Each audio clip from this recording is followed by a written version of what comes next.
Parfait. Donc, bonjour tout le monde. J'espère que vous êtes tous en très bonne santé, ainsi que vos proches. Donc, aujourd'hui, on va aborder un nouveau chapitre, à savoir le chapitre des grammaires. Donc, on va voir c'est quoi une grammaire, comment construire une grammaire, quels sont les types des grammaires.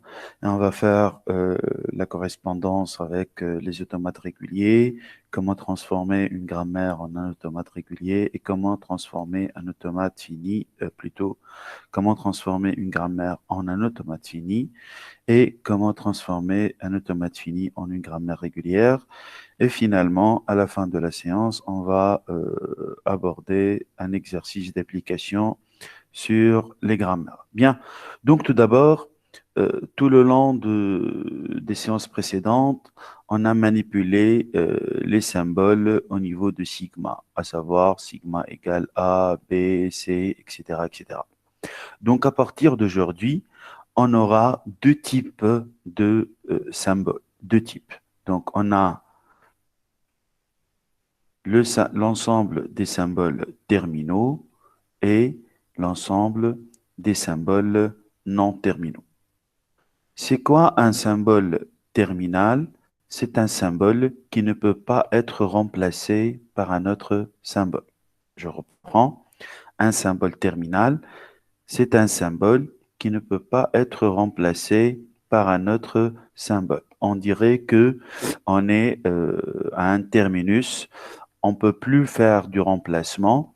Donc, d'une manière générale, ce symbole-là, il va rester tel qu'il est. Il va subir aucun changement, aucune modification. Donc, c'est un symbole terminal. Avec les exemples, vous allez voir comment faire la différence entre un symbole terminal et un symbole non terminal. Par contre, l'ensemble V de n, il contient les symboles non terminaux. Donc, c'est quoi un symbole non terminal? C'est un symbole qui va être remplacé par un ensemble de symboles ou bien par une autre séquence.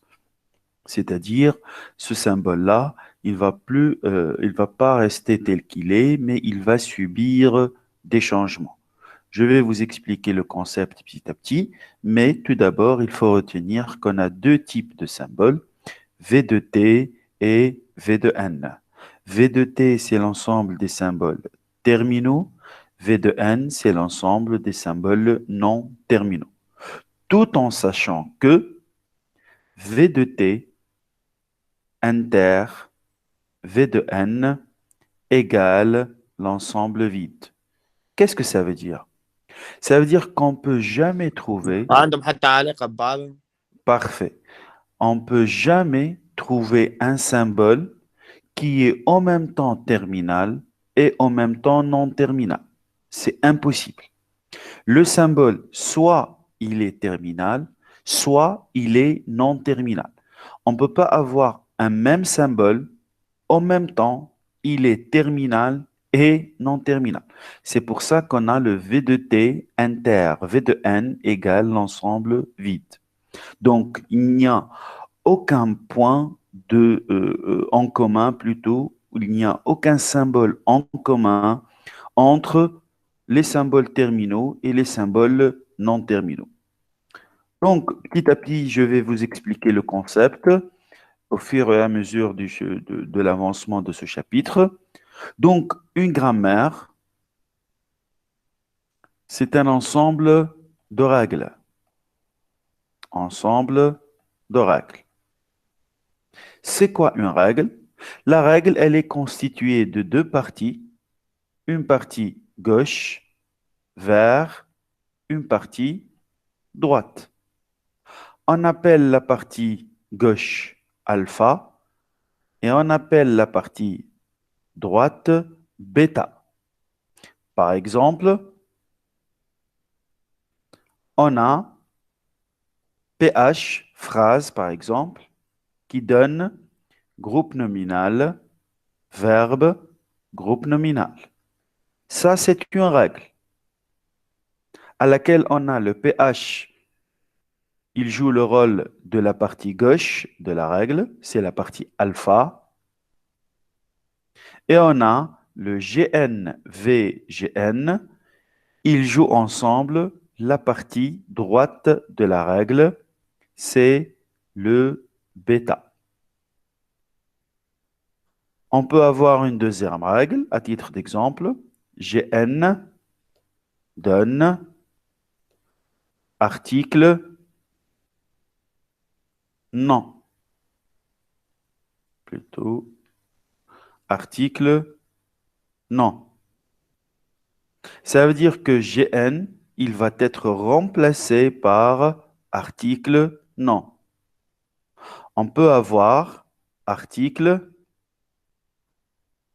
qui peut être remplacé soit par le ou par la. On peut aussi avoir le nom qui peut être remplacé par chat ou chien. Et finalement, on peut avoir le verbe qui peut être remplacé par le verbe voir, par exemple. Donc, cette partie-là, elle forme la partie alpha de la règle, de chaque règle, bien sûr. Cette partie-là, c'est la partie bêta de la règle. Donc, chaque règle, il y a deux parties. Une partie gauche et une partie droite. On appelle la partie gauche la séquence alpha. On appelle la partie droite la séquence bêta. En réalité, qu'est-ce qu'on a? On a le symbole phrase, PH, qui va être remplacé par GN, V, GN. Donc, comment on appelle cette opération-là? Cette opération, c'est une dérivation. On va extraire GN, V, GN à partir de l'information pH. Lorsque je dis j'ai le lait, je vais faire une dérivation pour obtenir le fromage. Le lait et ses dérivés, beurre, fromage, je ne sais pas quoi d'autre, etc., etc. Toutes ces informations-là, tous ces produits-là vont être, on va essayer de les extraire à partir du produit lait. Cette opération, c'est une dérivation. On appelle cette opération-là une dérivation. C'est pour ça qu'on dit le lait et ses dérivés. On est en train de dériver un produit pour obtenir d'autres produits. Donc, il faut avoir, supposons qu'on a la règle pH qui donne Gn, V, Gn. Groupe nominal, verbe, groupe nominal. Donc, il faut avoir le pH pour le transformer en Gn, V, Gn. Selon la deuxième règle, Gn donne article non. Il faut avoir le Gn pour trouver article non. Selon la dernière règle, il faut avoir le V pour trouver le verbe voir. Il faut avoir aussi Gn pour trouver article non. Si on a article, on peut trouver le symbole le. Si on a le nom, on peut trouver le symbole chat, puisque chat, le nom, il donne chat, ou bien chien, bien sûr, selon notre besoin. Si on a le verbe, on peut le transformer en voix. Si on a Gn, on peut le transformer en article non. en utilisant la même règle de tout à l'heure. Et si on a article, on peut le transformer en le. Et si on a le nom, on peut le transformer en chien.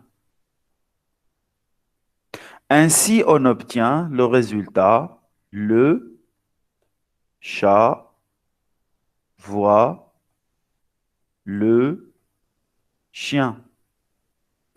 Comment on a pu trouver ce résultat-là? C'est en appliquant tout d'abord, je vais numéroter les règles pour savoir quelle règle elle a été appliquée. Donc, supposons que PH donne groupe nominal, verbe, groupe nominal, c'est la première règle. Groupe nominal donne article, nom, c'est la deuxième règle. Article donne le, c'est la troisième règle. Article donne la, c'est la quatrième règle. Nom donne chat, c'est la cinquième règle. Nom donne chien, c'est la sixième règle. Et finalement, V donne voix, c'est la septième règle. Donc, pour obtenir le chat voit le chien, tout d'abord, on a utilisé la première règle pour appliquer et pour remplacer le PH par groupe nominal, verbe, groupe nominal. C'est la première règle. Après, on a utilisé la deuxième règle pour trouver article nom à partir de GN. Puis, on a utilisé la troisième règle pour trouver le à partir de l'article. Et puis, on a utilisé la cinquième règle pour trouver le symbole chat à partir du symbole nom. Et puis, on a utilisé la dernière règle, qui est la septième, pour trouver voix à partir du verbe.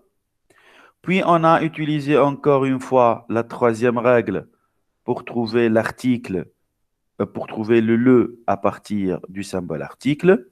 Et finalement, on a utilisé la sixième règle pour trouver chien à partir du nom. Donc, à chaque fois, on a fait une seule dérivation, et ça, c'est très important. Il faut faire une seule dérivation à la fois, c'est-à-dire appliquer une seule règle à la fois,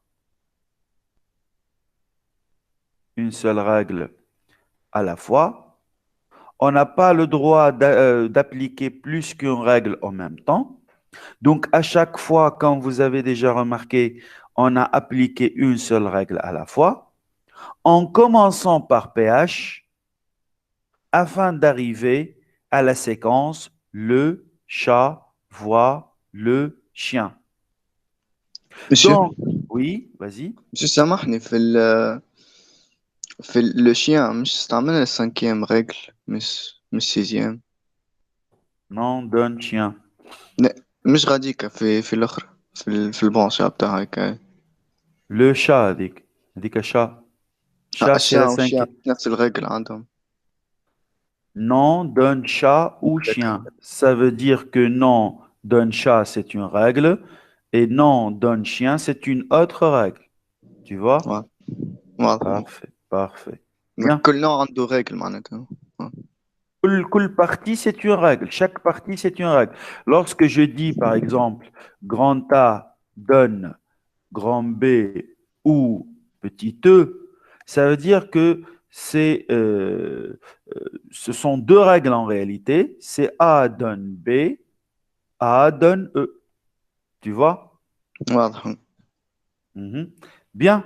Donc, dans ce cas-là, on a commencé à partir de PH pour arriver au résultat le chat voit le chien.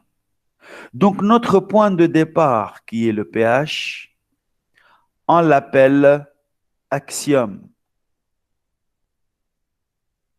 On peut l'appeler aussi, c'est la racine de l'arbre. C'est notre point de départ.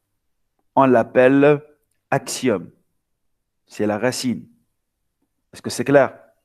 Donc, dans notre grammaire, PH donne GN, VGN.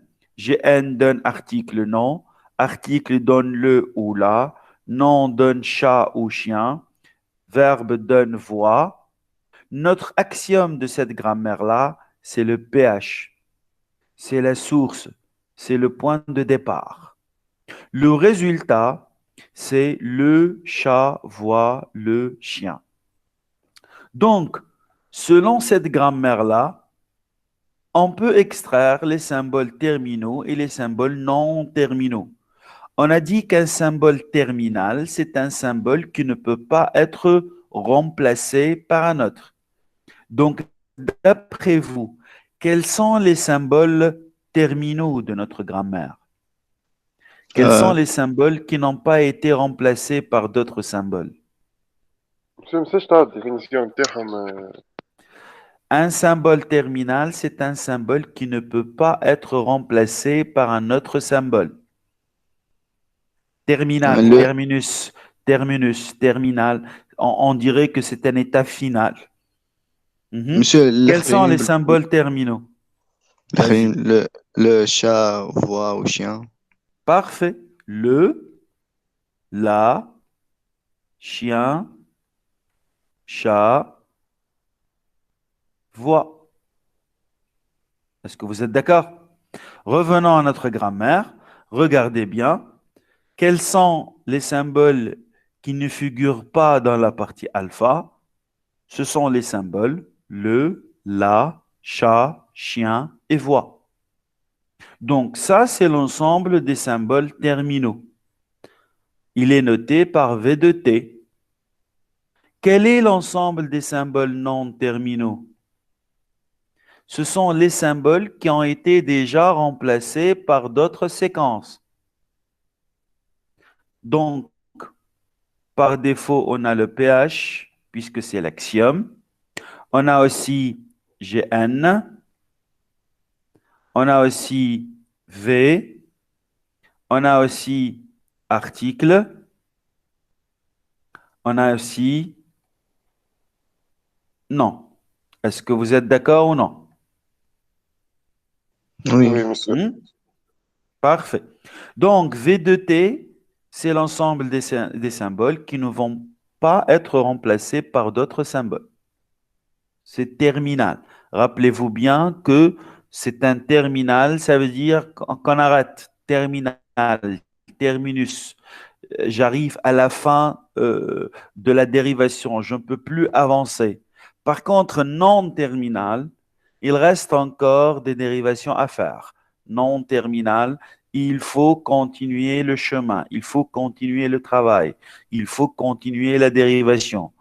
Donc, V de T, selon cette grammaire, c'est le symbole le, la, chien, chat et voix. V de N, c'est le symbole PH, GN, V, article et nom. Notre axiome, c'est-à-dire le point de départ, c'est PH. On a toujours un seul axiome, hein? Toujours un seul axiome. Est-ce que c'est clair? oui, monsieur. Parfait. Bien. Maintenant, supposons hein, qu'on a monsieur cette grammaire-là. Oui, vas-y. monsieur ديما عندنا أقسام واحد بركة Oui, bien sûr. Toujours, بالضبط. on a un seul axiome. Une seule source. Une seule source. Toujours, c'est le même point de واضح. départ. On dirait qu'on a toujours un seul état initial. C'est la même chose. Donc, au niveau d'un automate, on aura toujours un seul état initial. Par contre, on peut avoir plusieurs états finaux. Donc, supposons on a cette grammaire-là, à titre d'exemple, E donne E plus E, ou bien E multiplié par E, ou bien E entre parenthèses, ou bien nombre. Donc, en réalité, cette grammaire-là, c'est un ensemble de règles, c'est-à-dire E donne E plus E, ça c'est une première règle, et E donne E fois E, ça c'est la deuxième règle. E donne, plutôt, E donne E entre parenthèses, E donne nombre. Donc, cette grammaire, elle contient en réalité 4 règles. Bien. Si, par exemple, on nous demande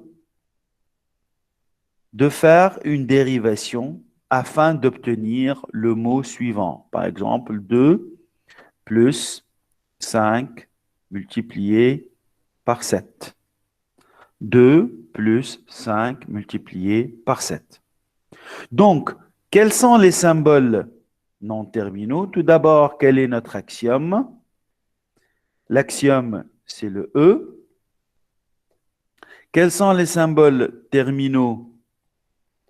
C'est le symbole plus, c'est le symbole étoile, c'est le symbole parenthèse ouvrante, c'est le symbole parenthèse fermante, et finalement, c'est le symbole nombre. Ce sont les symboles qui ne peuvent pas être remplacés par d'autres symboles. Par contre, quel est le symbole non terminal? On a le symbole E. Est-ce que vous êtes d'accord ou non? Oui, oui. Parfait. Bien. Maintenant, si on nous demande de vérifier, est-ce qu'on peut générer le mot 2 plus 5 multiplié par 7? Bien. Regardez bien. Je vais commencer par l'axiome qui est E. Je vais appliquer, tout d'abord, je vais numéroter les règles, hein. La règle 1, 2, 3 et 4. Bien. Donc, tout d'abord, je vais remplacer le E par E plus E. Donc, j'ai appliqué la règle 1. Après, je vais remplacer le premier E par nombre. Nombre, c'est un symbole terminal, donc je ne peux plus le remplacer. J'ai utilisé la règle 4. Après, je vais remplacer le E par E fois E. Maintenant, en utilisant bien sûr la règle 2. Maintenant, je vais remplacer le premier symbole E par NB en utilisant la règle 4. Et finalement, je vais remplacer le E par NB en utilisant la même règle-ci. Qu'est-ce que j'ai obtenu?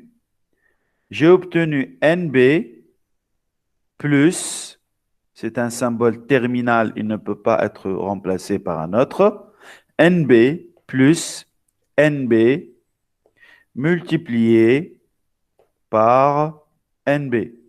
Donc, NB plus NB fois NB. À ce niveau-là, bien évidemment, je peux dire que le NB c'est un 2, je peux dire que l'autre MB c'est un 5, et je peux dire aussi que le dernier MB c'est un 7. Ainsi, j'obtiens la séquence 2 plus 5 multiplié par 7. Monsieur Samar, Regardez, oui, تفضل. الNB معناتها معناتها un ensemble de nombres اللي تنجم تكون Non, bien sûr, ici, on va remplacer par une application numérique, c'est-à-dire je vais donner n'importe quelle valeur à MB. C'est l'application numérique, tu فهمت. vois? Donc, واضح. du 0 jusqu'à 9, bien sûr. Oui. واضح. Bien. Maintenant, regardez bien. Monsieur, Vas-y, Mourad, vas-y, oui. Monsieur NV, madame, elle peut être remplacée, مش تسمى مش terminal. L'élé, c'est l'application numérique. C'est l'application numérique ici. Tu vois? On Ok. donne une valeur à la variable. Tu vois? Ah, ok. Parfait. Bien? Merci. De rien. Regardez bien maintenant. E donne E fois E. j'ai commencé par appliquer la deuxième règle maintenant.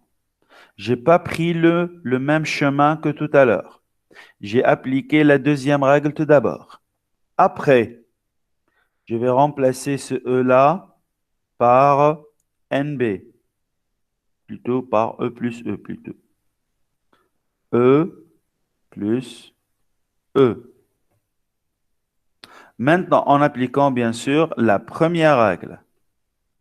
Maintenant, je vais remplacer le premier E par NB.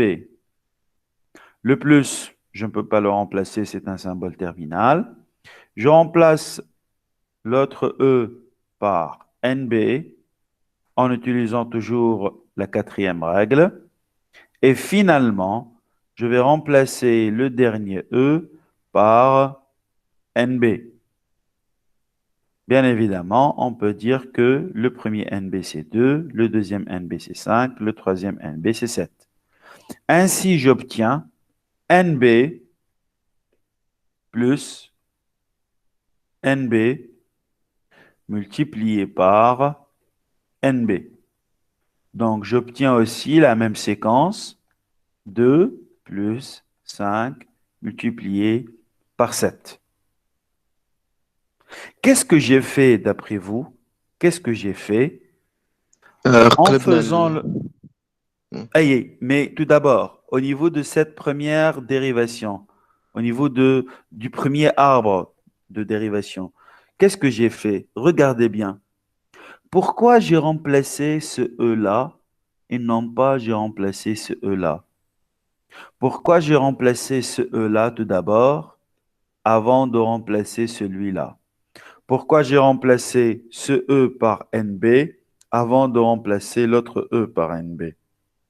De même, j'ai commencé par remplacer le E par E fois E et après, j'ai commencé par le remplacement du premier E par E plus E. Et j'ai laissé en attente ce E-là qui se trouve à droite. Et après, j'ai obtenu E plus E. J'ai remplacé le premier E. En troisième lieu, j'ai remplacé ce E-là. Et finalement, je reviens vers ce E. Qu'est-ce que vous pouvez déduire? l'ordre نتاع lecture Oui, c'est ça. يتبدل حسب السيكونس نتاع les règles.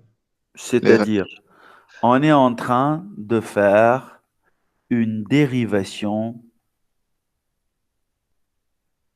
à gauche. Regardez bien. J'ai toujours commencé par remplacer le symbole le plus à gauche. Le symbole le plus à gauche. J'ai commencé par ce E-là, malgré que j'ai un autre E ici. Mais j'ai commencé par le E qui se trouve à gauche. Je l'ai remplacé par NB. Après, j'ai revenu vers l'autre E. Je l'ai remplacé par E fois E. J'ai obtenu deux E, deux symboles non terminaux. J'ai commencé par le E qui se trouve à gauche. Je l'ai remplacé par NB. Après, il me reste un autre E. Finalement, je l'ai remplacé par NB. Dans le deuxième cas aussi, j'ai commencé par remplacer le E par E fois E. Le premier E, il a été remplacé par E plus E. Donc, j'ai commencé par remplacer le E qui se trouve à gauche, celui-là. Après, j'ai obtenu E plus E. Je vais quand même remplacer le E qui se trouve le plus à gauche. C'est le E là qui a été remplacé par 2. Après, je reviens vers le E qui se trouve le plus à gauche aussi pour le remplacer par un B afin d'obtenir le 5. Et après, je viens vers ce E-là qui se trouve le plus à droite pour le remplacer par un B. Donc, qu'est-ce que j'ai fait? J'ai commencé par dériver les symboles qui se trouvent à gauche. Ce E-là en premier lieu, après ce E-là, après ce E-là, dans l'autre dérivation, j'ai aussi commencé par ce E-là qui se trouve à gauche. J'ai obtenu de E. J'ai remplacé le premier E à gauche. Puis je reviens vers le deuxième E pour arriver finalement à ce dernier E-là. Donc, on appelle ça une dérivation à gauche. C'est quoi une dérivation à gauche? C'est le fait de remplacer le symbole qui se trouve le plus à gauche. Donc, une dérivation à gauche, c'est le fait de faire un remplacement du symbole le plus à gauche. Il y a aussi une dérivation à droite. C'est le fait de remplacer le symbole le plus à droite. Prenons la même grammaire telle qu'elle est, et on va faire une dérivation à droite du même mot. Par exemple,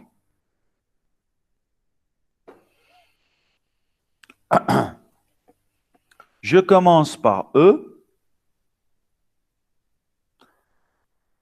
je vais le remplacer par E plus E en utilisant la première règle.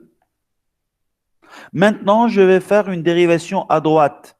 Donc, je vais remplacer ce E-là qui se trouve le plus à droite. Par quoi? Par exemple, par E fois E. J'ai appliqué la deuxième règle. Maintenant, j'ai trois E, celui-là, celui-là et celui-là. Je vais commencer par celui qui se trouve le plus à droite. C'est celui-là. Je vais le remplacer par NB en utilisant la règle 4. NB, c'est un symbole terminal. Je ne peux plus le remplacer. C'est bon. Donc, j'ai deux E maintenant. Je vais remplacer le symbole qui se trouve le plus à droite. C'est ce E-là. Je vais le remplacer par NB en utilisant la même règle aussi. C'est la règle 4. Et aussi, je vais faire la même chose pour ce dernier E. Je vais le remplacer par NB. Donc, j'obtiens 2 plus 5 multiplié par 7. Mais qu'est-ce que j'ai fait ici? J'ai fait une dérivation à droite. Dérivation à droite. Parce que j'ai commencé par ce E-là, puis ce E-là, puis ce E-là, et finalement, je remplace le dernier E.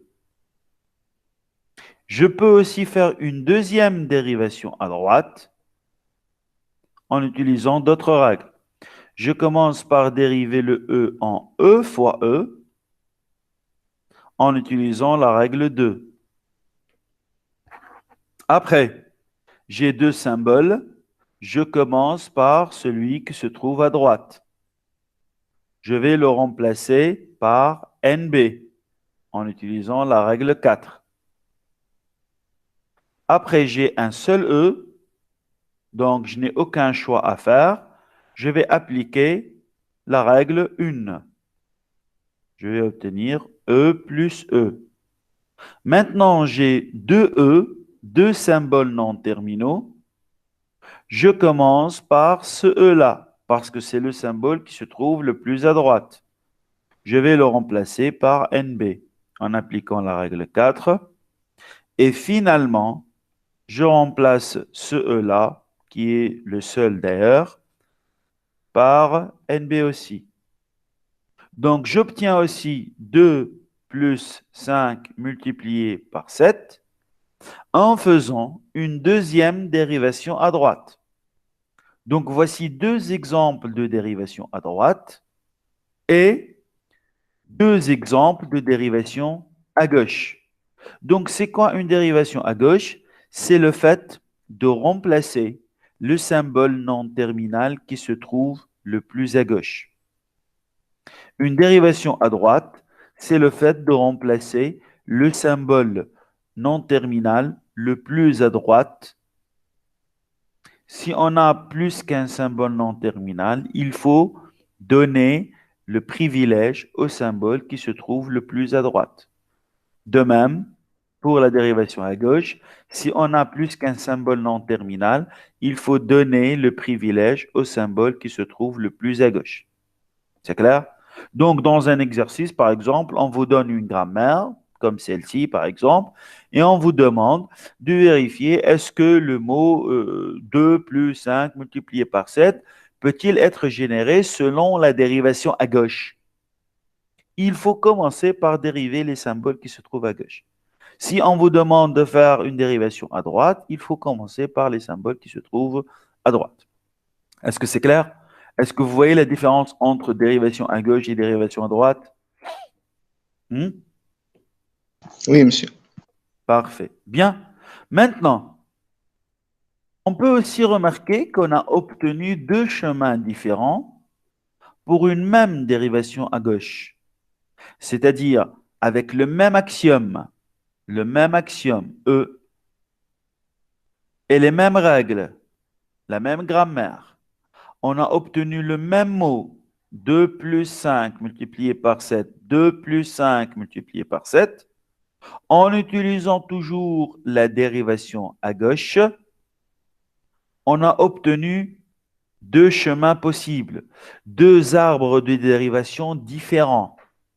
Deux arbres de dérivation différents. Donc, on appelle dans ce cas notre grammaire, c'est une grammaire qui est ambiguë. Notre grammaire, c'est une grammaire qui est ambiguë. Donc, qu'est-ce que ça veut dire une grammaire ambiguë? Une grammaire ambiguë, c'est le fait de trouver deux dérivations gauche ou bien deux dérivations droite. Donc, si je trouve plus qu'un chemin à gauche pour trouver le même mot en faisant le départ du même axiome, alors la grammaire, elle est ambiguë. Si on trouve plus qu'un chemin en faisant une dérivation à droite pour le même mot et pour le même axiome, alors la grammaire, elle est ambiguë aussi. Donc, dans notre cas, on a pu trouver deux dérivations à droite pour le même mot et pour le même axiome. Donc, notre grammaire, c'est une grammaire qui est ambiguë. Dans l'autre cas aussi, on a trouvé deux arbres de dérivation à gauche pour le même axiome, pour le même mot. Donc, la grammaire, elle est ambiguë aussi. Est-ce que c'est clair? On dirait que nous avons un automate qui contient un A sortant vers un état et un A sortant vers un autre état. Donc, on peut lire le A de deux manières, de deux façons. Soit en se déplaçant à l'état X, soit en se déplaçant à l'état Y. Donc, ça, c'est une ambiguïté et on le sait déjà. C'est clair? Donc, de la même façon, si on trouve plus qu'un arbre de dérivation à gauche ou bien plus qu'un arbre de dérivation à droite, alors la grammaire, elle est ambiguë. Est-ce que c'est clair ou non? Oui, monsieur. Les autres, s'il vous plaît. Est-ce que c'est clair? Parfait, très bien. Oui. Bien.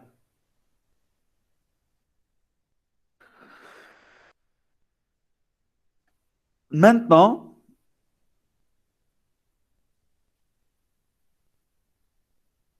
je vais vous présenter les quatre types de grammaire qu'on a déjà parlé dans des séances précédentes, selon les quatre types de langage, bien évidemment. Donc, on a les grammaires régulières, On a les grammaires hors contextuelles. On a les grammaires contextuelles. Et on a les grammaires de type 0. Donc, je vous rappelle la classification des langages selon Chomsky. Tout d'abord, on a la famille des langages réguliers qui sont inclus dans une deuxième famille, les langages hors contextuels. Les deux sont inclus dans une troisième famille, les langages contextuels. Et finalement, les trois sont inclus dans les langages de type 0. Tout le long des séances précédentes, on a utilisé les langages réguliers qui sont modélisés par les automates finis et les expressions régulières, puisqu'ils s'appellent les langages réguliers. Donc, on a vu les automates finis et les expressions régulières. Et aujourd'hui, on va voir les grammaires régulières. Les langages hors contextuels sont modélisés, plutôt je change de couleur, sont modélisés par les automates à pile et on a les grammaires hors contextuels. Les langages contextuels sont décrits par les grammaires contextuelles et ils sont modélisés par la machine de Turing. Et finalement, les langages de type 0 sont modélisés par la machine de Turing et ils sont décrits par les grammaires de type 0. Donc aujourd'hui, je vais vous présenter les 4 types de grammaires, les grammaires de type 0, les grammaires contextuelles, les grammaires hors contextuelles et finalement les grammaires régulières. Donc ça, c'est les archives de M. Chomsky. Donc, je reviens. Comment on va faire la différence entre les grammaires? C'est à travers la manière on va écrire, comment on va écrire ces grammaires-là. C'est-à-dire, je m'explique, dans chaque règle, on a alpha vers bêta, alpha vers bêta. Comment savoir si une grammaire elle est régulière ou non? C'est très simple. Dans la partie alpha, on aura toujours un seul symbole non terminal dans la partie alpha. Toujours, on aura un seul symbole non terminal. Dans la partie bêta, on aura soit epsilon, soit un symbole terminal, suivi d'un symbole non terminal, ou bien un symbole terminal. Donc, on a 3 cas de figure. Au niveau de la partie bêta, c'est-à-dire la partie droite de la règle, soit on trouve epsilon, soit on trouve un symbole terminal suivi d'un symbole non terminal, soit on trouve un symbole terminal tout simplement. Comme exemple, si on a la règle S donne epsilon, on a un seul symbole non terminal qui se trouve à gauche dans la partie bêta, dans la partie alpha plutôt. Donc, ça c'est un seul symbole non terminal. Et dans la partie bêta, on a le epsilon.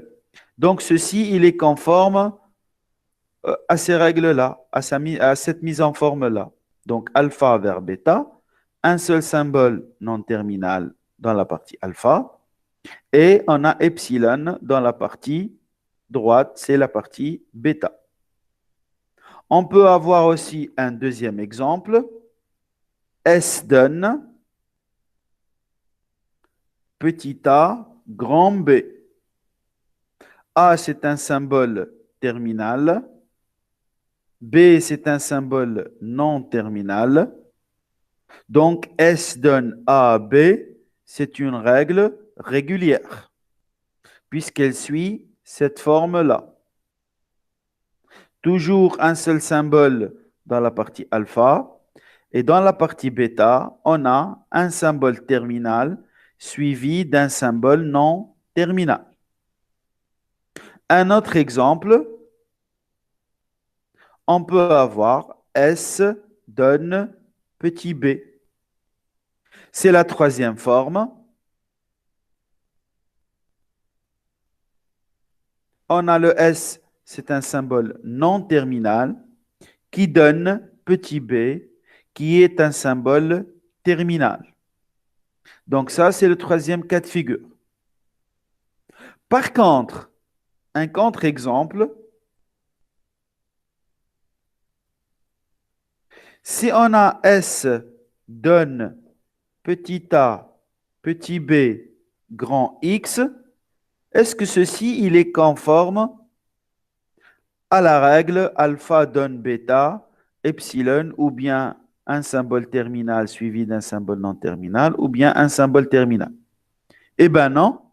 Pourquoi? Parce que je n'ai pas cette forme-là terminale, suivie d'un terminal, suivi d'un non terminal. Je n'ai pas cette forme-là au niveau de la partie bêta d'une grammaire régulière. Est-ce que vous arrivez à voir ou non? Les autres, à part Anas, s'il vous plaît. Est-ce que vous arrivez à voir? Cette règle-là ne figure pas parmi les grammaires régulières. Monsieur le jardin, juste par l'autre بكل. S donne A, B, X. A, c'est un symbole terminal. B, c'est un symbole terminal. X, c'est un symbole non terminal. Est-ce qu'on a cette forme-là dans la partie bêta? Regarde bien, Mourad. Est-ce qu'on a cette forme-là, terminal suivi d'un terminal suivi d'un non terminal? Non, non. Non. Donc, ce n'est pas une grammaire qui est régulière, tout simplement. Vous voyez? D'accord. Merci. Parfait. De rien. Cette grammaire, cette règle-là, où on peut la trouver? On peut la trouver au niveau d'une grammaire hors contextuelle. Toujours, on a le alpha qui donne bêta. L'alpha, c'est toujours un seul symbole non terminal. Par contre, le bêta, c'est toute combinaison confondue de symboles terminaux et de non terminaux. Qu'est-ce que ça veut dire? C'est quel que soit V de N, union, V de T, le tout, et toi. Qu'est-ce que ça veut dire, monsieur, V de N, union, V de T, le tout, étoile? C'est-à-dire, quel que soit le symbole, si c'était un symbole non terminal, ou bien si c'était un symbole non terminal, ou bien si c'est plusieurs fois, ou bien c'est une seule fois, ou bien aucune fois. Donc, quelle que soit la combinaison des symboles non terminaux avec des symboles non terminaux, une fois, plusieurs fois, deux fois, une infinité de fois, aucune fois, toujours, ça va être une grammaire qui est hors contextuelle. Comme exemple, on a S qui donne A, B, X. C'est l'exemple de tout à l'heure. Cette règle-là, ce n'est pas une règle qui va appartenir à une grammaire régulière, mais c'est une règle qui appartient à la grammaire hors contextuelle. Pourquoi? Parce qu'au niveau de la partie alpha, j'ai toujours un seul symbole non terminal. Je respecte la règle d'écriture de la grammaire contextuelle. Qu'est-ce que j'ai fait? J'ai fait un zoom.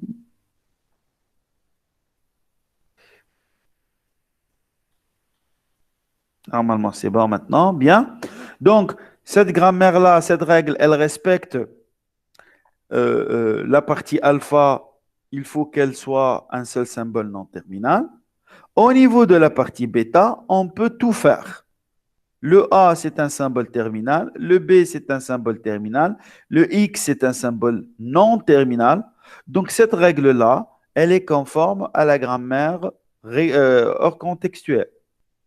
Par contre, un contre-exemple, si j'ai la règle suivante, par exemple, petit a, grand B, qui donne E, F, S, par exemple. Est-ce que c'est une grammaire qui est hors contextuelle? Non. Pourquoi, d'après vous? خاطر الألفا فيه A و B. Parfait. Parce que j'ai pas dans la partie alpha un seul symbole non terminal. J'ai deux symboles, un symbole terminal et un symbole non terminal dans la partie alpha. Il n'y a aucun problème au niveau de la partie bêta. La partie bêta, c'est toujours V de n union V de t, le tout étoile. Je peux tout faire. Par contre, le problème, il réside dans la partie alpha. Il faut que j'ai un seul symbole non terminal. Par contre, dans cette règle-là, j'ai deux symboles. Le premier qui est un symbole terminal, le deuxième, c'est un symbole non terminal. A terminal, B non terminal. Donc, à ce niveau-là, je n'ai pas respecté comment écrire une grammaire hors contextuelle. Parce qu'au niveau de la partie alpha, je n'ai pas respecté le fait d'avoir un seul symbole non terminal. Donc, cette règle-là, elle ne figure ni dans la grammaire régulière, parce qu'il y a deux symboles au niveau de la partie alpha, et elle ne figure pas aussi au niveau de la grammaire hors contextuelle, parce qu'il y a aussi deux symboles au niveau de la partie alpha. Au niveau de la partie de la grammaire régulière, cette règle-là, AB donne EFS, elle ne figure pas aussi dans la grammaire régulière parce que la partie bêta, elle ne respecte pas le fait d'avoir epsilon ou bien un seul symbole terminal suivi d'un seul symbole non terminal ou bien la troisième forme qui est un seul symbole terminal. Donc, la règle AB donne EFS ne respecte pas l'alpha de la grammaire régulière, ne respecte pas l'alpha, le bêta de la grammaire régulière aussi. De même, elle ne respecte pas l'alpha de la grammaire hors contextuelle. Par contre, elle respecte le bêta de la grammaire hors contextuelle. Donc, elle ne figure pas parmi les grammaires hors contextuelles. On peut la trouver au niveau de la grammaire contextuelle. Au niveau de la grammaire contextuelle, vous pouvez tout faire au niveau de la partie alpha, au niveau de la partie bêta, sauf que il faut que la longueur de la partie alpha, elle soit inférieure ou égale à la longueur de la partie bêta. Qu'est-ce que ça veut dire longueur? Ça veut dire nombre de symboles. Il faut que le nombre des symboles de la partie alpha soit inférieur ou égal au nombre des symboles de la partie bêta. Exemple, Monsieur Sama, S, تفضل. الكونديسيون هذيك اللونغور نتاع بارتي بيتا أصغر أي وإيكال أي أي لونغور لو أي أي. الرègle elle garantit quoi au niveau du grammaire معناتها ولا de la Ah, phrase, je sais pas. tu vas voir l'exemple. Tu vas voir l'exemple. Ouais. AB donne E, F, S. Est-ce que le nombre des symboles qui existent dans la partie alpha est-il inférieur au nombre des symboles existants dans la partie bêta? Oui. Oui, j'ai 2 symboles au niveau de la partie alpha et j'ai 3 symboles au niveau de la partie bêta. Donc, cette règle-là, elle figure parmi les règles d'une grammaire contextuelle, mais elle ne peut jamais être parmi les grammaires hors contextuelles. Pourquoi? Parce qu'il n'y a pas un seul symbole non terminal dans la partie alpha. De même, elle ne peut pas exister parmi les règles d'une grammaire régulière. Donc, regardez bien, cette règle-là, qui ne respecte pas la mise en forme d'une grammaire hors contextuelle, d'ailleurs, c'est le contre-exemple de la partie grammaire hors contextuelle, AB donne EFS, mais elle obéit bel et bien à la mise en forme de la grammaire contextuelle. Tu vois? Donc, c'est le fait d'imposer cette contrainte-là, la partie alpha, c'est inférieur ou égal à la partie bêta, c'est pour vérifier et pour garantir que la grammaire, elle n'est pas hors contextuelle et elle n'est pas régulière. Tu vois, Anas, ولا؟ فهمتك مسيو. اما مسيو سامحني، تفضل. كي تبدا مثلا عندنا اللونغور نتاع الفا 1 Oui. والاخر اللونغور نتاع بيتا 2، كيفاش تعرف هي كونتكستويل ولا اور كونتكستويل؟ Ah, tu vas voir, tu vas voir. Tu vas voir l'exemple. D'ailleurs, c'est ce que j'allais conclure, Anna, tout à l'heure, avec le schéma, avec ce langage-là, avec la hiérarchie de Chomsky. Est-ce que vous avez déjà déduit que les langages réguliers sont inclus dans les langages hors contextuels? Oui ou non? Ici, j'ai une partie, 3 cas de figure seulement. Alpha, un seul symbole non terminal. Donne epsilon, un seul symbole terminal, un seul symbole non terminal, ou finalement un seul symbole terminal. Le contre-exemple de la grammaire régulière, il vérifie la mise en forme de la grammaire hors contextuelle. Qu'est-ce que ça veut dire? Ça veut dire que la grammaire régulière, elle est incluse dans la grammaire hors contextuelle. La phrase ou bien la règle AB donne EFS qui ne figure pas parmi la grammaire hors contextuelle, elle figure parmi les règles d'une grammaire contextuelle. Donc la grammaire hors contextuelle, elle est incluse aussi dans la grammaire contextuelle. Pour finalement arriver à la grammaire de type 0, qui contient la grammaire contextuelle, la grammaire hors contextuelle et la grammaire régulière. Au niveau de la grammaire de type 0, le alpha et le bêta, vous n'avez aucune restriction. Aucune restriction. Vous pouvez tout faire, quelle que soit la mise en forme. Un seul symbole, plusieurs symboles non terminaux dans la partie alpha, etc., dans la partie bêta, vous êtes libre. Vous avez la liberté totale au niveau de l'alpha et au niveau du bêta. Donc, avec ces 4 familles-là, vous pouvez vérifier qu'il n'y a aucune grammaire qu'on ne peut pas la classifier parmi ces 4. Donc, on a tous les 4 figures. Soit elle est régulière, soit elle est hors contextuelle, soit elle est contextuelle, soit elle est de type 0. À titre d'exemple, si j'ai cette grammaire-là, S donne A, B ou petit e ou A, B, C. C'est une grammaire régulière ou bien hors contextuelle ou bien contextuelle ou bien de type 0, d'après vous. S donne AB ou E ou ABC.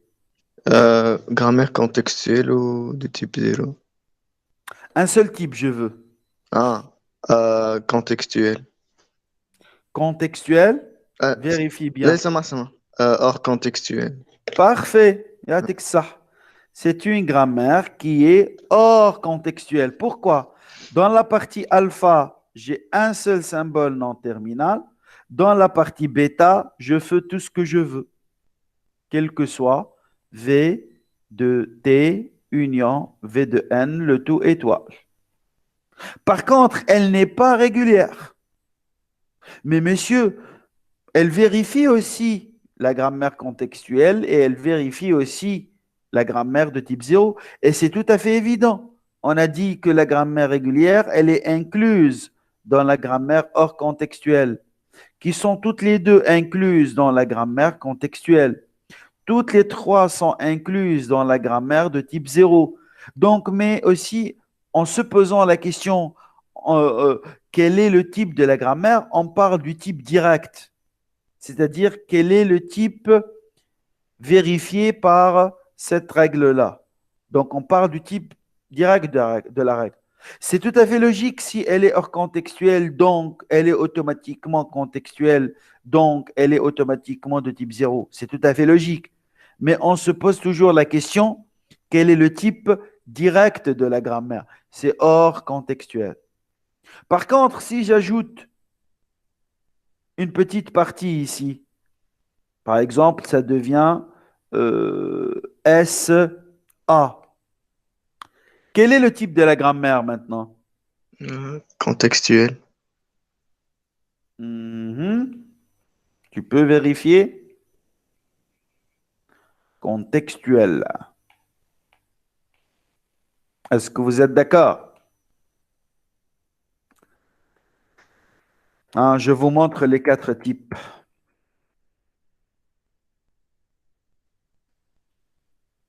Est-ce que c'est contextuel? Est-ce que tu as l'alpha qui est inférieur ou égal à la partie bêta? Regarde bien. Non, non. Ici, tu as 2 symboles. Par C'est- contre, ici, il y a un seul. ما شفتش Parfait. Et ça, c'est 3. Et ça, c'est 2. Donc, parce qu'on a SA donne E, donc ce n'est pas une grammaire qui est contextuelle. Par la suite, automatiquement, ce n'est pas hors contextuel et ce n'est pas régulière. Elle ne peut être que une grammaire de type 0. Est-ce que vous voyez? Allô? À part Oui. les autres. Oui, c'est clair. Oui, monsieur. Parfait, très bien. Donc, comment on vérifie est-ce qu'une grammaire, elle est contextuelle, hors contextuelle, type 0 ou bien régulière? C'est avec la manière comment on a pu écrire cette grammaire-là. Est-ce que c'est clair? Donc, il faut identifier la composition de l'alpha, la composition du bêta, et à ce niveau-là, on peut déterminer quel est le type de la grammaire. Bien évidemment, s'il vous plaît, j'attire votre attention. Il y a quelques étudiants, par exemple, au niveau d'un DS ou bien d'un examen, si on pose ce genre de questions, c'est-à-dire on vous donne une grammaire et on vous demande de vérifier le type de cette grammaire-là, est-ce que c'est régulier, hors contextuel, contextuel ou bien de type 0? Et cet étudiant, par exemple, il a oublié la mise en forme des règles régulières hors contextuelles et contextuelles. Il va essayer de répondre d'une manière plus ou moins rusée, c'est-à-dire il va dire que je sais bien que toutes les grammaires sont incluses dans la grammaire de type 0. Donc, si elle est régulière, alors elle est de type 0. Si elle est hors contextuelle, alors elle est de type 0. Si elle est contextuelle, alors de type 0. Et il a oublié la mise en forme des règles. Donc, il va répondre par la grammaire, elle est de type 0. Quel que soit, puisque c'est l'ensemble le plus grand. Regardez bien. C'est l'ensemble le plus grand qui englobe tous les autres ensembles. Donc, vu que l'étudiant il n'a pas bien préparé, par exemple, cette partie-là, il va répondre par c'est une grammaire de type 0. Eh bien non, on pose toujours la question concernant le type direct de la grammaire. C'est clair? Et non pas le type général. Le type général, c'est le type 0. On sait tous que Si c'est une grammaire qui est régulière, alors automatiquement, elle est de type 0. Si c'est hors contextuel, alors automatiquement, elle est de type 0. Parce que les langages hors contextuels sont inclus dans les langages de type 0. Le seul contre-exemple, c'est que une grammaire de type 0, elle n'est pas contextuelle, elle n'est pas hors contextuelle et elle n'est pas régulière. Donc, l'étudiant, s'il n'a pas bien préparé cette partie-là, il va répondre par que c'est une grammaire qui est de type 0, alors que c'est une fausse réponse. Hein. Ah, pour vous mettre à la page à l'avance, donc il faut donner le type direct. Est-ce que c'est clair? واضح ولا مش واضح؟ D'accord. Parfait. Bien. Ben, avant d'aller vers les exercices d'application, je vais vous donner une grammaire et oui, vas-y, Fab. Tu معناه كتب لها grammaire type شو اسمه hors contextuel. Oui. ما نقولوش هي hors contextuel ou régulière ou type 0, mais juste hors contextuel كهو. Oui, le type direct, ça une grammaire hors contextuelle. Elle est évidemment, elle est en même temps une grammaire contextuelle, elle est évidemment hors contextuelle, elle est évidemment régulière. On ne dit pas qu'elle est régulière en même temps, elle est hors contextuelle, en même temps, elle est contextuelle. Non, on dit qu'elle est contextuelle, tout court. C'est le type direct auquel appartient cette grammaire. Tu vois? Donc, vous avez les différentes couches, les 4 couches de la grammaire. Vous allez répondre par l'appartenance directe à la grammaire. Quel est le type direct? Et non pas les sous-couches, tu vois? D'accord, merci. Parfait, de rien. De rien. Bien. Avant de passer aux exercices, on termine par une dernière partie. C'est comment faire le passage entre un automate fini, comment on va trouver la grammaire régulière. Et après, on va voir si on a une grammaire régulière, comment on peut obtenir l'automate fini correspondant. D'ailleurs, comme je vous ai déjà montré, regardez bien, on a les langages réguliers, ils vont être modélisés par les automates finis, modélisés par les expressions régulières et décrits par les grammaires régulières. Donc ici, on parle d'une même couche. La couche de la grammaire régulière vers l'expression régulière, vers l'automate fini, de l'automate fini vers la grammaire, de la grammaire vers l'expression. Donc, on a le droit de naviguer entre ces différentes parties qui appartiennent bien sûr à une même couche. Ce sont les langages réguliers. Donc, ainsi, on peut transformer un automate fini vers une grammaire régulière. Aussi, si on a une grammaire qui est régulière, on peut transformer cette grammaire-là en un automate fini. C'est ce qu'on va le faire maintenant avant les exercices. Bien, donc si on a cet automate-là, à titre d'exemple, A, c'est un état initial, avec petit b qui retourne à A, c'est une relation réflexive. Après, on a A, après, on a B, après, on a un état final grand C, ça c'est le B, ça c'est le A, et finalement, on a B, à titre d'exemple. Ça c'est un automate fini. Donc, il se trouve au niveau de la première couche, c'est le langage régulier. Comment on va trouver la grammaire correspondante? Ça c'est l'automate fini. Comment on va trouver, d'après vous, la grammaire régulière correspondante à cet automate? Tout d'abord, quel est l'état initial? A. A. Donc, au niveau de la grammaire, ça va être l'axiome. Le A, c'est l'axiome.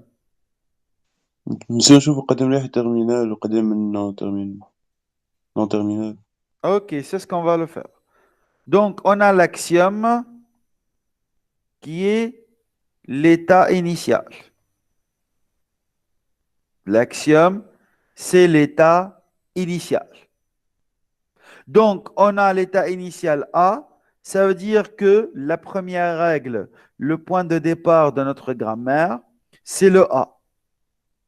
Je vais représenter cette transition-là. A avec le B, il revient vers le A. Regardez bien, le A donne B, A. Le A donne B, et je reviens vers le A. Ça, c'est la première transition. La deuxième transition, celle-là, avec le B, A, avec le petit a, il va vers l'état B. C'est le A donne petit a, grand B. A avec petit a donne grand B. Donc, A, B. Je vais dériver le A en AB. Maintenant, c'est fini les transitions de A. Je passe aux transitions de B. On a deux transitions. Le B vers lui-même et le B vers le C. B vers lui-même, c'est une relation réflexive. Donc, B donne A, B. Et le B vers le C, c'est B donne petit b, grand C. Petit b, grand C. C'est fini les règles de B. Je passe aux règles de C. On a une seule transition qui est réflexive. C donne petit b. Est-ce que vous êtes tous d'accord ou non? مش BC, monsieur. BC, oui, bien sûr. Oui, Hmm. j'ai oublié. Tu as raison. Est-ce que vous êtes d'accord ou non? Ouais. Ben, comment faire maintenant pour représenter l'état final? Comment dire que le C est un état final? Comment on va représenter le C comme étant un état final? On sait bien, le A, c'est un état initial parce que c'est l'axiome. C'est clair. Donc ça, c'est un état initial. OK. Mais comment on va dire que le C, c'est un état final? Qui a une idée? monsieur لازم تبدأ عندها une seule expression. Non? Non? ترجع و peut exprimer راحة في راحة معناتها. C'est-à-dire, C Hmm. donne epsilon. Pour dire que C, c'est un état final, on va le représenter comme étant la règle C donne epsilon. Donc, C donne epsilon, ça veut dire que C est un état final. Est-ce que vous voyez? D'accord ou non? Oui. Les autres, s'il vous plaît, est-ce que vous êtes d'accord? Ouais. monsieur ça Bien. تفضل. مش الA تنجم تعمل نفس الحكاية on peut représenter A par epsilon ولا C'est-à-dire, معناتها خاطر كل مرة قلنا ما عادش وقت نكتبوا في les expressions régulières لا Mhm. les expressions متاع l'automate fini Mhm. قلنا كلي أي إتاب في وسط إبسيلون كلي تنجم ترجع على روحها بإبسيلون ولا تمشي لإتاب أخرى بإبسيلون. Non, on ne peut pas passer d'un état vers un autre avec epsilon. On ne peut pas ajouter n'importe comment les epsilon. J'ai déjà dit ça. Il faut faire attention. Regarde bien. Si j'ai un automate, par exemple, petit a, grand B. Le B, c'est un état final. Quelle est l'expression régulière de cet automate? C'est A. A. A, parfait. فهمت. Par contre, si je vais reprendre le même automate, et je vais ajouter epsilon, comme tu as dit maintenant. Maintenant, ça devient quoi? إبسيلون A. On a إبسيلون soit أو A. epsilon, qui est le mot vide, ou bien on a le A. Regarde bien. L'expression régulière, elle devient A ou epsilon. C'est totalement différent. Tu vois? Donc, on n'a pas le droit d'ajouter des epsilon n'importe où, n'importe comment. C'est clair? Ah oui. Tu vois? Bien. Donc, pour représenter un état initial, il faut commencer par cette règle-là, ça veut dire que c'est l'axiome. Pour dire que cet état est un état final, il faut qu'il donne epsilon. À titre d'exemple, un autre exemple, A, petit a, grand B, petit b, grand A, petit a, grand C. Le B est un état final, le C est un état final. Il y a réflexive avec le C et il y a un retour avec le B vers le B. Comment je vais extraire la grammaire correspondante à cet automate-là? On a l'état initial A, donc A c'est l'axiome. La première transition A vers A, hein, celle qui est cochée, c'est la relation réflexive. Donc A, ou bien j'ai une deuxième transition, c'est le A vers le B. Donc ou A, B. J'ai deux transitions sortant du A, donc j'ai deux parties de la règle au niveau de A. Donc c'est bon, la règle de A, je passe à la règle de B. B donne petit a, grand B, c'est la première transition, celle-là. Ou bien petit a, grand C, c'est la deuxième transition. Ou bien petit b, grand A, c'est la troisième transition. Ou bien epsilon, parce que B, c'est un état final. Donc, on a trois transitions sortantes de l'état B, celle qui est réflexive, celle qui va vers le C et celle qui va vers le B. Donc, trois transitions au niveau du B. Elles sont représentées par AB, AC, BA. Et j'ajoute la quatrième, c'est pour dire que le B est un état final. C'est fini les règles de B. Je vais vers le C. Il y a deux transitions. La première qui est réflexive. A donne C, C donne AC plutôt. Ou BB, c'est la deuxième transition. Ou bien epsilon, parce que C, c'est un état final. Est-ce que c'est clair? فهمت.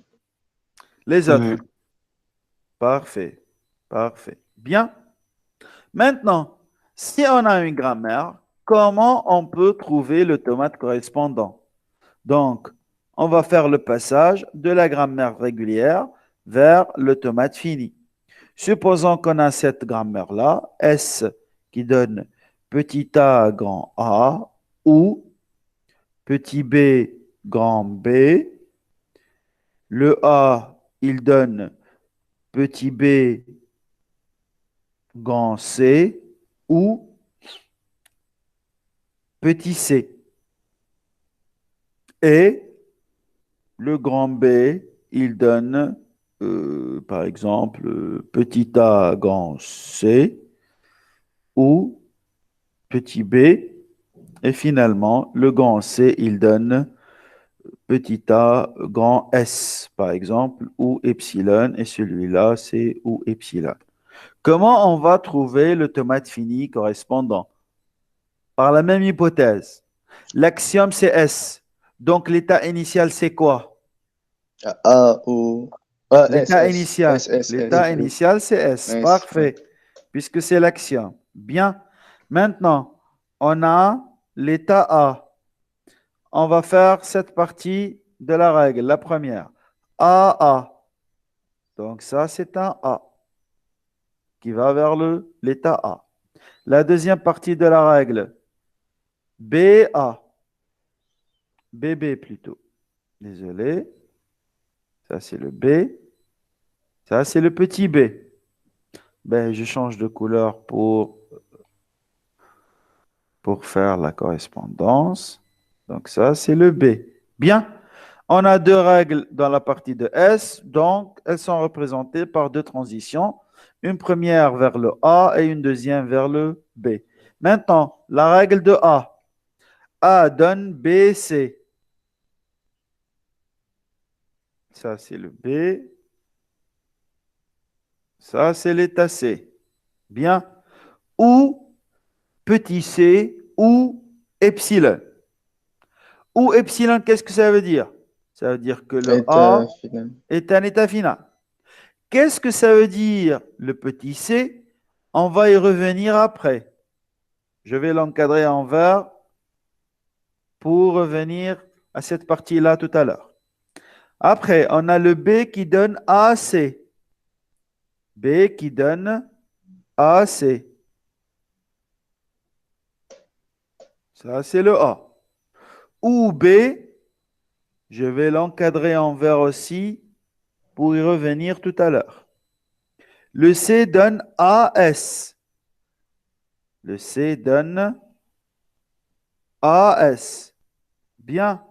Ou epsilon. Ça veut dire que le C est un état Final. final. Bien. Maintenant, on a deux parties. A donne C. On a une deuxième partie. A donne B. Comment on va représenter cette règle? A donne petit c. Comment on va la représenter d'après vous? C'est très simple. A donne c. Est-ce qu'elle est égale?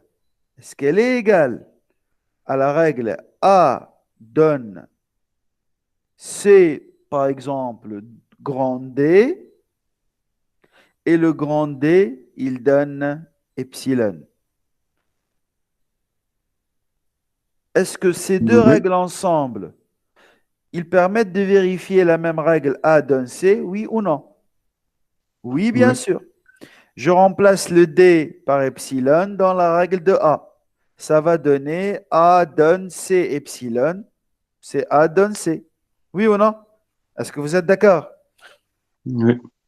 Anas, Monsieur Sama, Faf, كان باش نعملوها هكاكا معناتها دي بيدو باش يكون إتا إنيسيال ولا علاش initial مش final? إنيسيال فينال أي Final, oui. فهمت. Est-ce que tu es d'accord, ça? Est-ce que la règle AC est-elle équivalente à la règle ACD D epsilon? Oui ou non? وي وي Oui? Parfait. Donc, on va la représenter maintenant. On a un symbole terminal suivi d'un symbole non terminal. Donc, on peut la représenter. Donc, on ajoute un état D et on passe de l'état A vers l'état D avec petit c. Le D donne epsilon, ça veut dire que D est un état qui est final. On fait la même chose avec la règle plutôt, ça c'est B. Hein. B donne petit b. B donne petit b, on va transformer cette règle-là en deux règles. B donne petit b D et D aussi, il donne epsilon pour utiliser le minimum d'états possibles. Tu vois? Donc, B donne petit b grand D et le D, il donne epsilon. Donc, je vais aller du B vers le D avec petit b. Et D donne epsilon, c'est déjà, le D, il est déjà un état qui est final. Est-ce que vous voyez? Oui. Les autres, s'il vous plaît, est-ce que c'est clair? Oui. Parfait, très bien. Parfait. Bien. Ben, on passe très rapidement à quelques applications.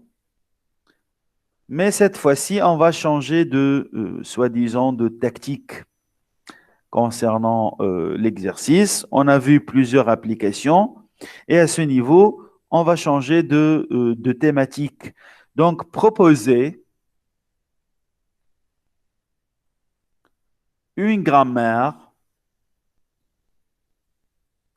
pour chacun des langages suivants. Proposer une grammaire pour chacun des langages suivants. Premièrement, le premier langage, c'est le langage L1 qui est égal à AN, BN, tel que N strictement supérieur à 0. Bien, je vais quand même faire le premier exemple pour vous apprendre à comment réfléchir, comment on va essayer de décortiquer ce langage-là et afin d'extraire la grammaire correspondante. Donc, il nous donne tout d'abord un premier langage, AN, BN, avec N supérieur strictement à 0. Et il nous demande de présenter la grammaire correspondante à ce langage-là. Tout d'abord, il faut comprendre c'est quoi le langage AN, BN, avec N supérieur strictement à 0. Ça veut dire que le nombre de A, il est égal au nombre de B. C'est-à-dire c'est une suite de A suivie d'une même suite de B. C'est-à-dire la suite de A, elle est égale à la suite de B. On a le même N, AN, BN, tout en sachant que le N égale 0, ce n'est pas demandé dans ce langage-là. Il faut que le N commence à partir de 1. Donc, en faisant une exécution à la main, quels sont les mots qui peuvent être vérifiés et ils peuvent appartenir plutôt à ce langage-là, L1. C'est le mot AB, A et B, un seul A suivi d'un seul B, ou bien le mot AA, BB, 2A suivi de 2B. Ça, c'est le cas où n égale 1. Ça, c'est le cas où le n égale 2. 3A, 3B. C'est le cas où le n est égal à 3. 4A, 4B. Dans le cas où le n est égal à 4, etc., etc. Ça, ce sont les mots acceptés. Par contre, BA, c'est un mot refusé. Malgré que le nombre de A, il est identique au nombre de B, mais il faut que les A précèdent les B. C'est AN, BN, et non pas BN, AN. Le mot, par exemple, BB, AA, c'est refusé aussi. Parce que j'ai deux B qui précèdent de A. Alors que le langage, c'est les A qui précèdent les B. Aussi, le mot AB, B, A, B, A. Malgré qu'il contient le même nombre de A que les B, 3A et 3B, ce mot-là, il est refusé. Parce qu'il n'a pas suivi l'ordre de la suite de A, suivi de la même suite de B. Donc, à travers cette petite exécution à la main, on remarque que le mot le plus court, c'est AB. Le mot le plus court, c'est AB. Et à chaque fois, qu'est-ce qu'on va faire? Regardez bien. Si on a un A à gauche, alors on a un B à droite. Si on a un A à gauche et un B à droite, pour faire les mots de longueur 2, on doit ajouter un A à gauche et un B à droite pour obtenir le mot AABB.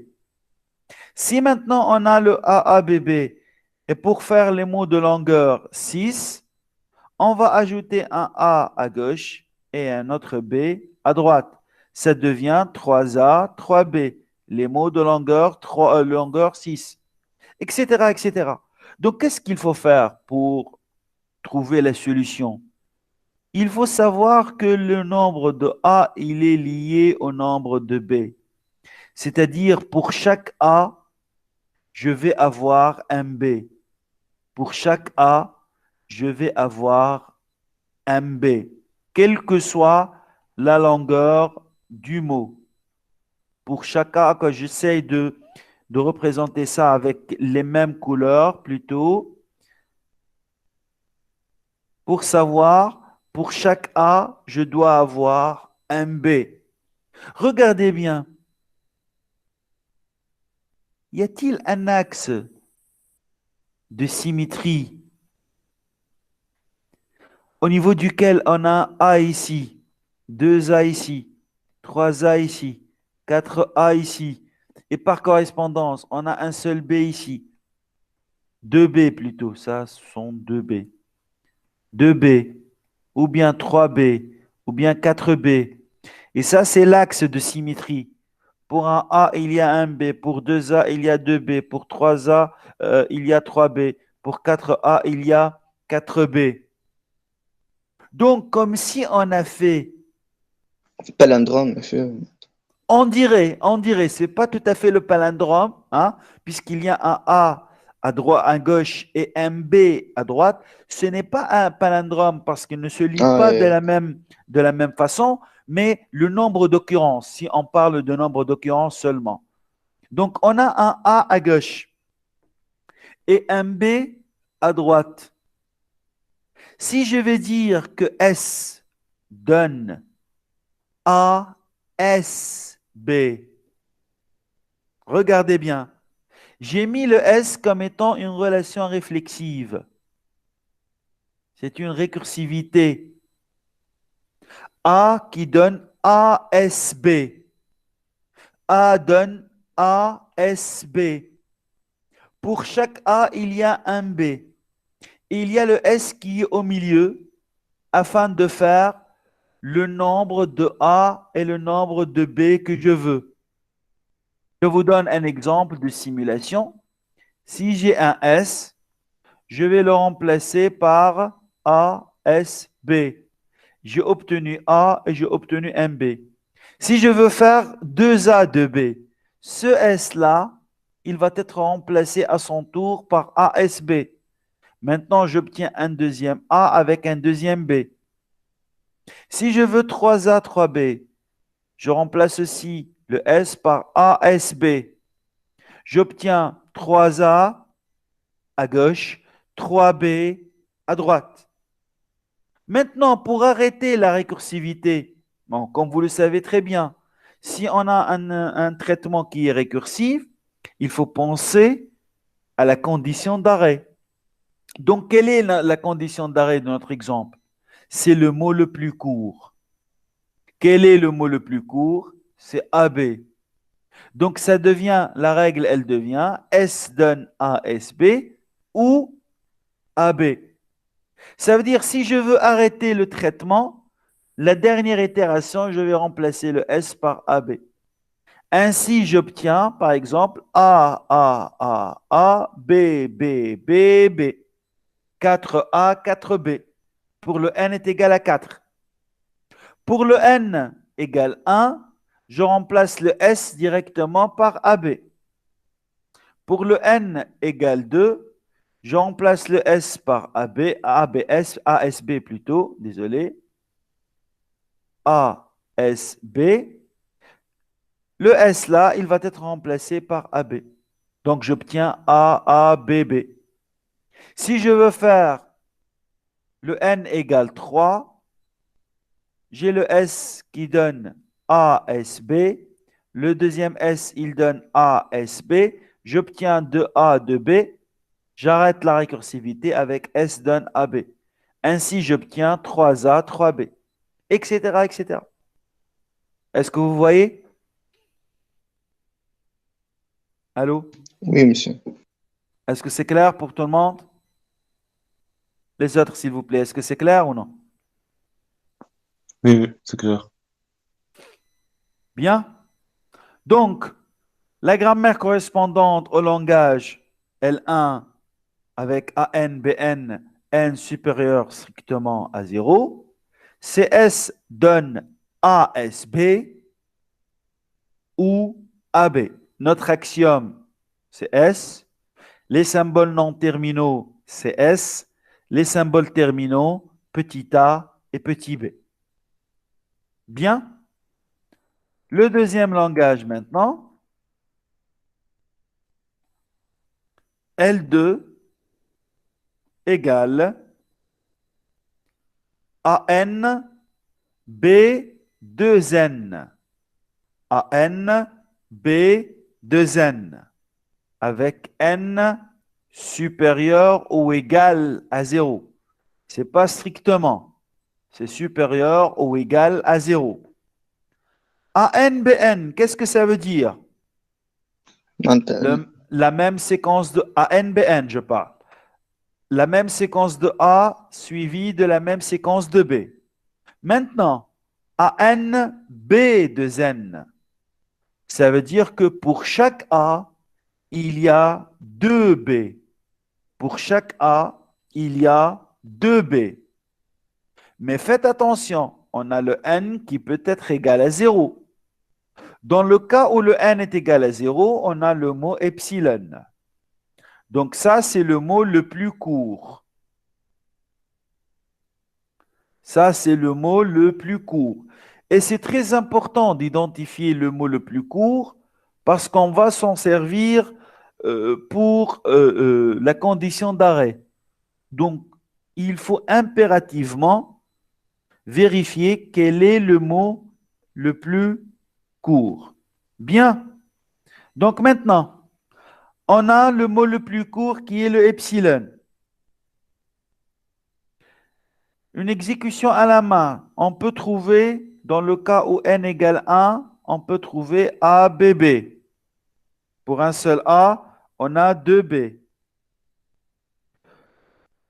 Le mot n égale, pour le n égale 2, on a AA 4B. Pour n égale 3, on a 3A 6B, etc., etc. Donc, d'après vous, quelle est la grammaire correspondante? S est égal à ASB C'est ou pas égal, Anas. Anas, c'est pas égal. مش Donne. قاسم. Donne. donne hein. Parfait. S donne ASB ou ABB ou epsilon. S donne A, SB. SB. Hey. Pourquoi ASB? ASBB, ça va. ASBB, parfait. Pour chaque A, il y a 2 B. Ou Ouais. bien, ABB. pourquoi le ABB? على خاطر كتبت n est égal à 1. Pour le n est égal à 1. Parfait. Mais quand même, je vais écrire au epsilon seulement. Pourquoi? Si le S, je vais le remplacer par ASBB, la deuxième itération, je remplace le S par epsilon. Qu'est-ce que j'obtiens, Anas? Ah, ouais, c'est bon. ABB. Donc, c'est facultatif. Ça ne sert à rien d'ajouter le ou ABB. Ça ne sert à rien. Tu vois? Ouais. Donc, la grammaire correspondante, c'est S donne ASBB ou epsilon. Epsilon, c'est parce que le N, il peut être égal à 0. Et le ASBB, je vais mettre le S comme étant un axe de symétrie. À gauche, je vais mettre pour chaque A 2B, puisque c'est AN, B, 2N. Est-ce que c'est clair? Oui. Bien. Maintenant, le troisième langage, c'est le langage L3. Ça, c'est le L3. C'est le langage des mots palindromes. Bien sûr, sur AB. Hein? On travaille avec un exemple simple sur AB. Le langage des mots palindromes. On veut bien avoir une grammaire qui permet de vérifier les mots palindromes construits à partir des symboles A et B. Alors, qui a une idée? Palindrome, qu'est-ce que ça veut dire? Il se lit de gauche à droite comme de droite à gauche. Exemple de mot palindrome. Epsilon, ABA. le mot vide. Le mot vide, c'est un palindrome. Ou bien, A, B, B, A. avant. Ça, c'est le A, mot B. de longueur 0. Regarde bien. Ce sont les mots de longueur 0. Les mots de longueur 1. Quels sont les mots A. palindromes en même temps de longueur 1? Parfait, A. c'est A. Ou B. bien B. B. Parfait. Les Ou mots de AA. longueur 2. AA. AA. Ou bien BB. Parfait. Les mots de longueur 3. A, Femelle. A, A, oui. A, B, A, B, B, B, B, A, B. Est-ce que vous êtes d'accord ou non? Oui. Oui ou non? Etc., etc. Donc, comment on peut vérifier les mots palindromes grâce à notre grammaire? C'est très simple. S donne epsilon, c'est le mot le plus court. Ou bien, elle donne A, ou bien, elle donne B, ce sont les mots de longueur 1. Ou bien, elle donne ASA, je mets un A à droite et un A à gauche, et à l'intérieur, un axe de symétrie, c'est le S. Ou bien BSB. Je mets un B à droite, un B à gauche et un S comme étant un axe de symétrie. Donc, ainsi, je peux vérifier les mots de longueur 0, c'est le mot vide, S donne epsilon, ou bien S donne A, ou bien S donne B, ce sont les deux mots de longueur 1, qui sont aussi palindromes, bien évidemment. Les mots de longueur 2, AA, BB, ou bien de longueur 3, 3A, ABA, 3B, BAB, etc. Je vais mettre un S en axe de symétrie et je fixe le même symbole à gauche et à droite. Je vais aussi mettre un S en axe de symétrie et pour le B, je fixe le même symbole à gauche et à droite.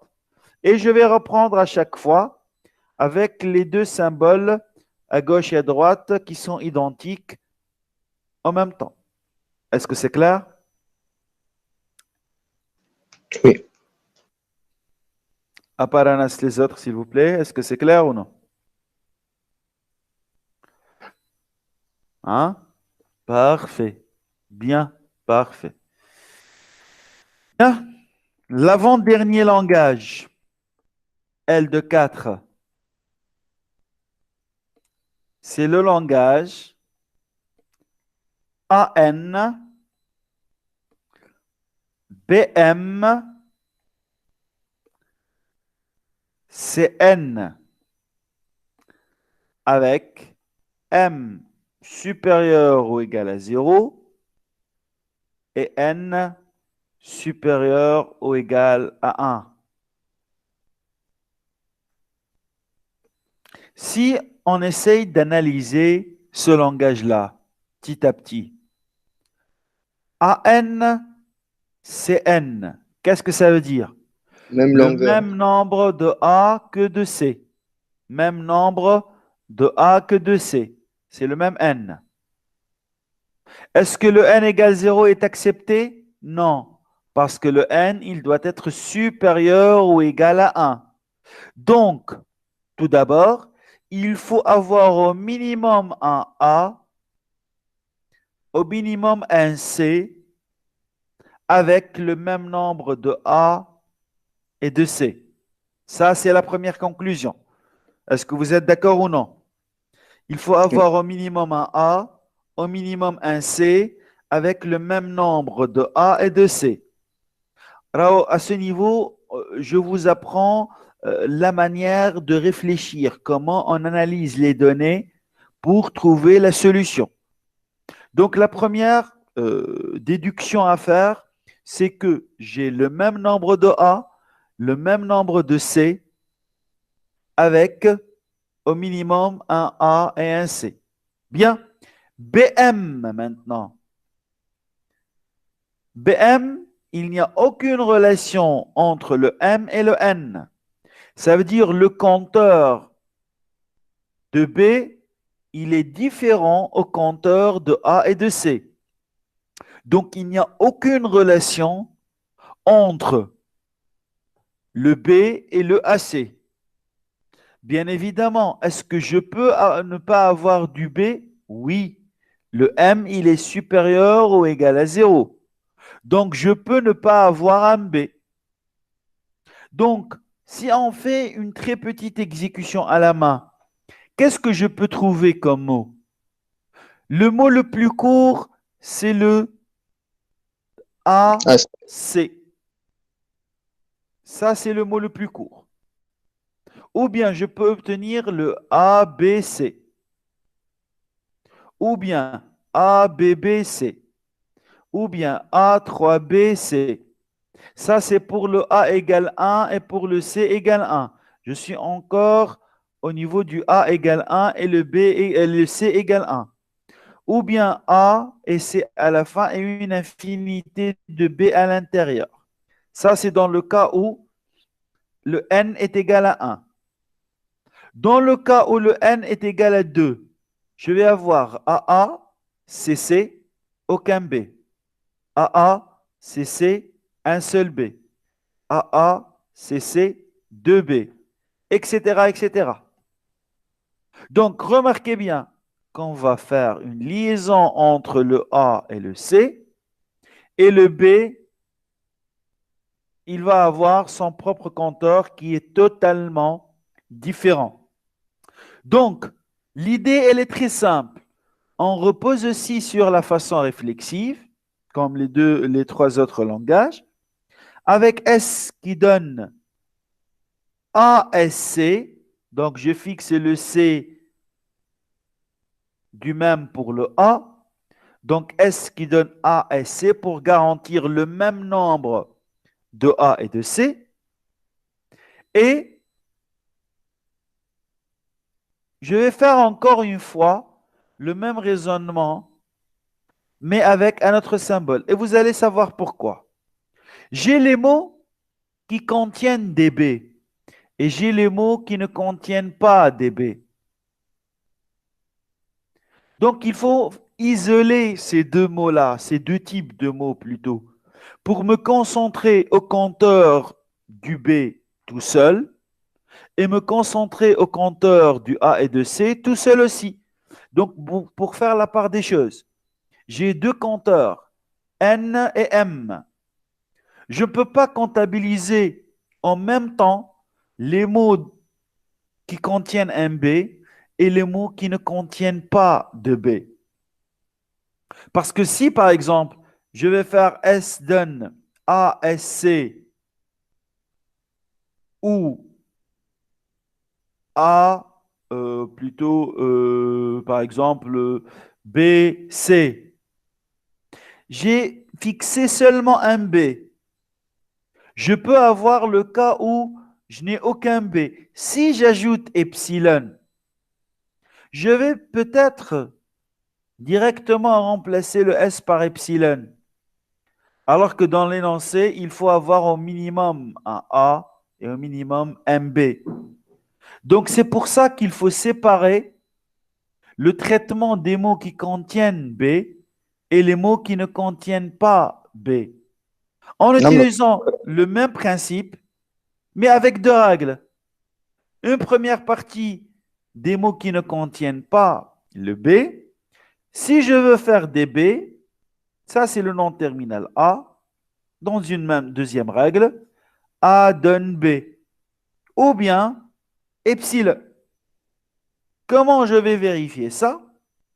J'ai le S, il va être remplacé par ASC, encore une fois par ASC, encore une fois par AAC, j'obtiens 3A, 3C. Si je veux faire un B, je vais remplacer le A par AB. Si je ne veux pas faire un B, je remplace le A par epsilon. et j'arrête le traitement. Parce qu'il faut mettre l'epsilon dans une deuxième règle et non pas dans la même règle de S. S donne epsilon, c'est faux. Parce que je dois avoir au minimum un A et un C. Donc, ce n'est pas correct de faire S donne A, S, C ou epsilon et après je vais faire les B. Le fait de remplacer directement le S par epsilon, je ne peux pas garantir que le nombre de A et de C, il est supérieur ou égal à 1. Je peux avoir le 0A, 0C. Alors, c'est faux au niveau de ce langage. Il impose au minimum un A et un C. Donc, il faut décaler l'epsilon vers une deuxième règle. Il faut le décaler vers une deuxième règle. Donc, comment je vais faire? J'utilise encore une fois le même raisonnement de symétrie pour garantir le même nombre de A et de C. Donc, S donne A, S, C ou A, A, C. Au niveau du A, je vais faire les B ou bien j'arrête le traitement. Si je veux faire des B, alors je vais aller vers le A pour faire A donne AB. Encore une fois, je remplace le A par un autre AB, ainsi de suite. Donc, j'obtiens plusieurs B, si je veux bien sûr. Donc, voici un exemple avec des B qui sont indépendants des A et des C. Par exemple, S donne A, S, C. Le S, il donne encore une fois A, S, C. Je remplace le S par A, A, C. J'ai obtenu à ce niveau 3A et 3C. Maintenant, je vais remplacer le A par AB. J'obtiens un premier B. Je remplace encore une fois le A par AB. J'obtiens un deuxième B. Finalement, je remplace le A par epsilon. Ainsi, j'obtiens le mot AAA, BB, CCC. Voici 3A et 3C. Par contre, le B, il a un autre compteur, c'est le M. Ça, c'est le M égale 2 et le N égale 3. Est-ce que vous voyez ou non? Allô? Oui, monsieur, c'est bon. Oui. Parfait, très bien.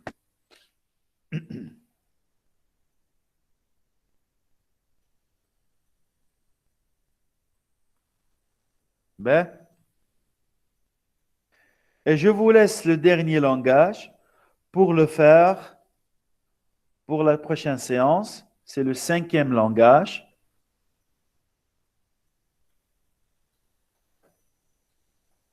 L5 égale AM BN CP avec M plus N égale P. AM BN CP avec M plus N égale P. Il n'a pas précisé est-ce que le M peut être égal à 0, est-ce que le N peut être égal à 0, est-ce que le P peut être égal à 0. Il n'a donné aucune autre précision, à part le M plus N égale P. Donc, AM, BN, CP, une suite de A, suivie d'une suite de B, avec la somme des A et des B, forme la suite de C. Donc ça, c'est à faire pour la prochaine séance, Inch'Allah. C'est clair? Oui, monsieur. Oui, monsieur. Parfait. Yatikum saha. Je vous remercie énormément. Inch'Allah, à la prochaine séance pour le thérapie. Merci. Salam, monsieur. Salam. Islam. Islam.